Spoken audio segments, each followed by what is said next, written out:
Bir paytlar tog'lar bag'ridagi qishloqlar haqidagi tasavvurlar boshqacha bo'lardi. U manzillarga borish ishtiyoqi yo'llardagi notekisliklar sabab ilk qadamlardayoq yo'qqa chiqardi. Shu boismi ko'pgina tog' qishloqlari haqida yaqingacha kam gapirilar, gapirilganda ham mashaqqat va qiyinchiliklar tilga olinardi.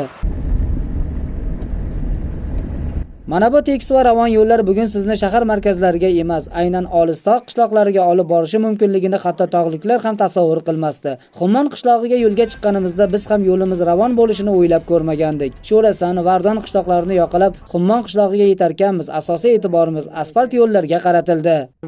6 talar tashabbus yetib oldik hozir. Bir kichkina qishloq. Даже 70 xo'jalik bilan Qaraverdi o'zim yetib oldik. Xummon bilan ikkita tashabbus. Harakat qilgan odam hozirgi davrga zo'r yashaydi. Mamlakatimizda inson qadrini ulug'lash yo'lidagi islohotlar Nasima Shahrisabz tumani markazidan qariyb 60-70 kilometr uzoqlikdagi tog' qishloqlariga ham yetib borgani, odamlarning turmush sharoiti yaxshilanayotgani misolida ko'zga tashlanayotgani quvonarli edi albatta. 50 so'tik, 35 so'tik yerlar berilgan, bular no'xat ekiladi, arpa bug'doy ekiladi. Aslida Xummon no'xat bilan tanilgan. Keyin endi olma, mana mevachilikka ham o'tib ketyapmiz. Qishi uzoq davom etadigan Xummonda daraxtlar endi kurtak ochib gullamoqda. Tomorqachilikni rivojlantirish borasida olib borilgan targ'ibot ishlari natijasida aholi tomorqalarida ilk qadalgan urug'lar bo'y ko'rsatgan. Shunday bo'lsa-da, mahalla mas'ullari xonadonma-xonadon yurib, yordamga muhtoj oilalarga ko'maklashib, zarur yordamlarni ko'rsatib kelmoqda. Hamma narsa ekamiz: chesnok, piyoz, sabzi piyoz, pomidor, bodring, kartoshka. Hamma ekinlar ekamiz.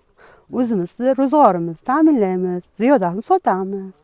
Asosan chorvachilikka ixtisoslashgan qishloq hayotida, ayniqsa xotin-qizlar turmushida ham yangiliklar yo'q emas. Kasanachilik asosida milliy hunarmandchilik rivojlantirilib, ular tayyorlagan mahsulotlar dunyo bozorlariga chiqarilmoqda ekan. Asosan mana eksport qilinadigan mahsulot chiqara boshlaganimizga, shu mahsulot bilan ishlashni boshlaganimizga 1 yil bo'lgan bo'lsa, men o'zim o'qituvchiman aslida. Bu ishni masalan vaqtimiz bor vaqtda bekor ro'zg'ordan, oila, bola chaqadan degani boshqa ishlardan o'tgan vaqtimizda qilamiz. Ayollarimiz shu nimasidan o'tgan vaqtda, ro'zg'ordan, ishlardan o'tgan vaqtda qo'shimcha ish sifatida qilyapti buni. Qachonlardir yashab qolish uchun xumdonlarda suv saqlab katta bir qishloq tarixini yaratgan xummonliklarning bugungi hayoti kechagidan ancha farq qiladi. Bugun bu qishloqlarda ham umidlar, aniq maqsadlar bor. Har jabhada muvaffaqiyatga intilish bor. Ular milliyligini unutmagan holda qadriyatlarni qadrlab, kelajak sari dadil bormoqda.